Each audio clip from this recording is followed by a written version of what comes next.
കാത്തുകാത്തിരുന്ന് കിട്ടിയ ഭാര്യ. എപ്പിസോഡ് 7. ആലിലത്താലിയുമായി വരുന്നി തിങ്കളെ ഇതിലേ ഇതിലേ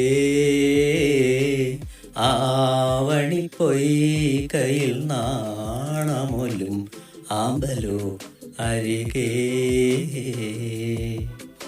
രാവിലെ ഉറക്കമുണർന്ന ഞാൻ കിടക്കയിൽ കിടന്ന് തന്നെ പാടി തുടങ്ങി. രാത്രി ഈ ഗാനമാണ് ഞാൻ സ്വപ്നത്തിൽ കണ്ടത്. ഞാൻ ബൈക്കിൽ വരുന്നു, വെറുതെ തൊപ്പിക്കുടയും ചൂടി മഴയത്തൂടെ ഓടുന്നു. ഈ പാട്ടും പാടിക്കൊണ്ട് ഞാൻ തറയിൽ കിടന്ന് ഉരുളുന്നു.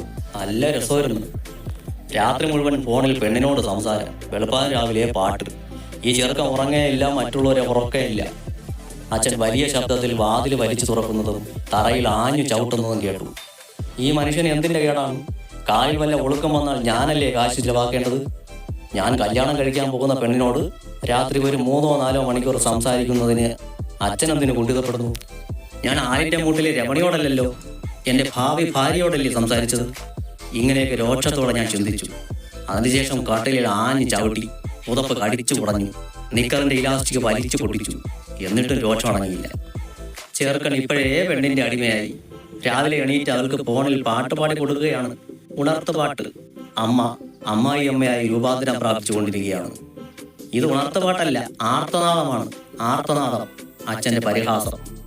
ആർത്തനാദമെന്ന് എൻ്റെ പാട്ട് തമാശയെന്ന് വിചാരിച്ച് നമ്മൾ പറയുന്നത് ചിലപ്പോൾ മനുഷ്യരുടെ മനസ്സിനെ നോവിക്കും. അതെല്ലാവരും ഓർക്കണം. അച്ഛൻ്റെ തമാശയടി ഒരു ദിവസം ഞാൻ നിർത്തും. ഈ വീട്ടിൽ ഒരു പാട്ട് പാടാനുള്ള സ്വാതന്ത്ര്യമില്ല. പെണ്ണ് കെട്ടിക്കൊണ്ട് വന്നാൽ ഒന്ന് കെട്ടിപ്പിടിക്കാനുള്ള സ്വാതന്ത്ര്യമെങ്കിലും ഇവറ്റകൾ തരുമോ? എന്തായാലും ഞാൻ പാട്ട് പാടിയതിനെ വിമർശിച്ച അച്ഛനോടും അമ്മയോടും ക്ഷമിക്കാൻ ഞാൻ ഒരുക്കമായിരുന്നില്ല. മറ്റെന്തും ക്ഷമിക്കാൻ പറ്റും, ബട്ട് ഇത് പറ്റില്ല. ഞാൻ വാതിൽ തുറന്ന് പുറത്തിറങ്ങി.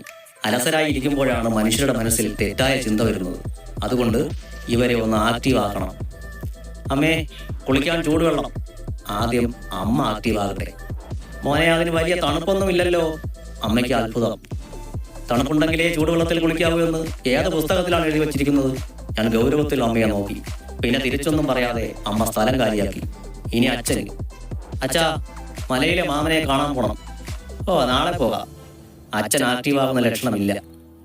മറ്റന്നാൾ പെണ്ണിന്റെ വീട്ടിൽ നിന്ന് ആള് വരും. സമയത്ത് ചെന്ന് വിളിച്ചാൽ ശേഖരൻ മാമൻ വരില്ല. അഭിമാനിയാണ്. ഓ, ഫോണിൽ വിളിച്ച് പറഞ്ഞാൽ പോരെ? അലസത. എന്റെ കല്യാണമല്ലേ, അച്ഛൻ്റെതല്ലല്ലോ. അതാണ് ഇത്ര ഉഴപ്പ്. ഫോണിൽ പറഞ്ഞാൽ മാമൻ തെറി വിളിക്കും. എങ്കിൽ നാളെ പോകാം. ഹേ ഫാദർ. ദേഷ്യം കൊണ്ട് എന്റെ നാക്ക് ചുവന്നു.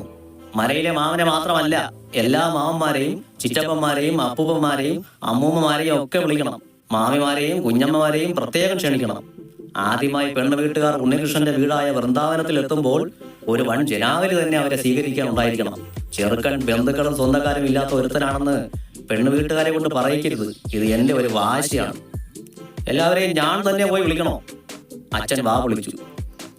എനിക്ക് അച്ഛൻ ഒന്നല്ലേ ഉള്ളൂ, പിന്നെങ്ങനെ ഞാൻ കൂടുതൽ പേരെ അയക്കും? ഞാൻ അലറി. ചെറുക്കന്റെ അച്ഛനല്ലേ പോയി ആൾക്കാരെ ക്ഷണിക്കേണ്ടത്? ആ, അത് ശരി തന്നെ. പക്ഷെ കുറച്ചു പേരെ ഫോൺ ക്ഷണിക്കാം. അച്ഛൻ ചാരുകസേരയിൽ നിന്ന് എഴുന്നേൽക്കാൻ ഭാവമില്ല. കുറച്ചുപേരെ വീട്ടിൽ പോയി ക്ഷണിച്ചിട്ട് ബാക്കിയുള്ളവരെ ഫോണിൽ വിളിച്ച് പറഞ്ഞാൽ അച്ഛൻ തലയുയർത്തി നോക്കി. ഫോണിൽ ക്ഷണിച്ച ബന്ധുക്കൾ പിന്നെ ശത്രുക്കളാകും. അവരെ കല്യാണം മുടക്കും. ഞാൻ വേവലാതിയോടെ പറഞ്ഞു. ശരി, എല്ലാവരെയും വീട്ടിൽ പോയി തന്നെ ക്ഷണിച്ചേക്കാം. എങ്കിൽ ഒരുങ്ങി ഇറങ്ങ്. ഓ, വെയിലും താഴട്ടെ, ഉച്ചയ്ക്ക് ശേഷം പോവാം. അച്ഛൻ അലസതയുടെ മൂർത്തിമത് ഭാവമായി നിന്ന് വിരാജിക്കുകയാണ്. എനിക്കെന്റെ ദേഷ്യത്തെ കടിച്ചു കൊല്ലാൻ സാധിച്ചില്ല. എന്താണിത്? Useless father. വെയിൽ താണിട്ട് പോയി. രാത്രിയിലാണോ ഒരു വീട്ടിൽ ചെന്ന് കയറുന്നത്? അറിയോ മണ്ടൻ? പെട്ടെന്ന് ഇറങ്ങണം. ഇപ്പോൾ ഇറങ്ങണം. ഇല്ലെങ്കിൽ നമ്മൾ തമ്മിൽ ഇനി ഒരു ബന്ധവുമില്ല. ഈ മാസം ശമ്പളം കിട്ടുമ്പോൾ 5 പൈസ ഞാൻ തരില്ല. അച്ഛൻ പട്ടിണി കിടന്ന് ചാവും. വളവിൽ വിജയമ്മയുടെ പട്ടി ചത്തതുപോലെ. ഓർമ്മയുണ്ടല്ലോ? ഞാൻ ദേഷ്യം കൊണ്ട് പറച്ചു. ഉടനെ അച്ഛൻ ചാരുകസേരയോട് യാത്ര പറഞ്ഞ് ചാടി എണീറ്റു. അദ്ദേഹം ആത്മഹതിച്ചു. ഒന്ന് ദേഹം കഴുകട്ടെ. എന്തിന്? അമ്പലത്തിലേക്കൊന്നും അല്ലല്ലോ പോകുന്നത്. പെട്ടെന്ന് ഷർട്ട് എടുത്തിട്ട് പോകാൻ നോക്ക്. ഇഡലിയും ചായയും കഴിക്കണ്ടേ? അച്ഛൻ നിന്ന് ചവിട്ടി തൊഴിക്കുകയാണ്. അതെന്റെ സഞ്ചയനത്തിന് കഴിക്കാം. ഇപ്പോ പോ, ഗെറ്റ് ഔട്ട്. വയറ് വിശക്കൂലേടാ. ഇപ്പോ കവലയിൽ ചെന്നാൽ മലയിലേക്ക് ഒരു ബസ്സുണ്ട്. അതിൽ കയറി 1/2 മണിക്കൂർ ഇരുന്ന മലയിലെ മാമന്റെ വീട്ടിലെത്താം. ബ്രേക്ക്ഫാസ്റ്റ് അവിടെ നിന്ന് കഴിക്കാം. പോ. അച്ഛൻ ഷർട്ടും എടുത്തിട്ട് എന്തോ പിറുപിറുത്തുകൊണ്ട് പുറത്തേക്ക് ഇറങ്ങി. ഭഗവാനെ, അത് എന്റെ കല്യാണം മുടങ്ങിപ്പോണേ എന്നായിരിക്കരുതേ. ഒന്ന് പല്ല് തേക്കാൻ പോലും സമ്മതിച്ചില്ല പന്നി.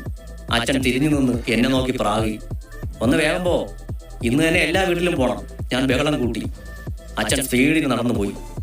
ഞാൻ പുറകെ വിളിച്ചു പറഞ്ഞു, കവലയിലെങ്ങാനും കാര്യം പറഞ്ഞു തന്നാൽ ഞാൻ അറിയും. എങ്കിൽ തിരികെ വരുമ്പോൾ ഈ വീട് കാണില്ല, ഞാൻ കത്തിക്കും. അച്ഛൻ സ്പീഡ് അല്പം കൂടെ വർദ്ധിപ്പിച്ച് നടന്നൊരു വളവ് കടന്ന് മറഞ്ഞു. അമ്മേ, ചൂടുവെള്ളം. ഞാൻ ഉറക്കെ അലറി. ഇപ്പം ചൂടാകും. അടുക്കളയിൽ നിന്ന് അമ്മയുടെ ക്ഷീണിച്ച ശബ്ദം കേട്ടു.